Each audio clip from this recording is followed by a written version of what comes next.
జిల్లా పోలీస్ శాఖ ఆధ్వర్యంలో ఏర్పాటు చేసిన children's summer sports and games coaching camp 2026ను జిల్లా ఎస్పీ హర్షవర్ధన్ రాజు ఒంగోలులోని పోలీస్ పెరేడ్ గ్రౌండ్ నందు ప్రారంభించారు. ఈ క్యాంపులో భాగంగా నిర్వహిస్తున్న పరుగు పందెం, football, tug of war, cricket వంటి క్రీడలను జిల్లా ఎస్పీ బెలూన్లు గాల్లోకి ఎగరవేసి ప్రారంభించారు. అనంతరం ఎస్పీ స్వయంగా చిన్నారులతో కాసేపు క్రికెట్ ఆడి వారిని ఉత్సాహపరిచారు. ఈ సందర్భంగా జిల్లా ఎస్పీ మాట్లాడుతూ పిల్లలకు మానసిక ఉల్లాసం, క్రీడల ఆసక్తితో పాటుగా వివిధ క్రీడల పట్ల నైపుణ్యత పెంపొందించేందుకే ప్రతి సంవత్సరం వేసవి సెలవుల్లో ఈ క్యాంపును నిర్వహిస్తున్నామని, ఈ క్యాంపు నెల రోజుల పాటు జరుగుతుందని, ఈ సమ్మర్ క్యాంపులో పాల్గొనేందుకు పోలీస్ పిల్లలు మరియు ఇతర విద్యార్థులకు అవకాశం కల్పిస్తున్నామన్నారు.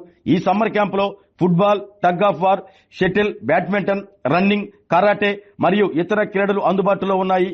ఈ camp head constable Rajendra, police children committee president మరియు వివిధ రంగాల్లోని క్రీడాకారుల పిల్లలకు కోచింగ్ ఇవ్వనున్నారు. కార్యక్రమంలో ఏఆర్డీఎస్పీ కె శ్రీనివాసరావు, ఆర్ఐలు రమణారెడ్డి, సీతారామరెడ్డి, ఏఆర్ఎస్ఐలు ప్రసాద్, సురేష్, తిరుపతి స్వామి, భాష, క్రీడాకారులు మరియు పిల్లలు పాల్గొన్నారు.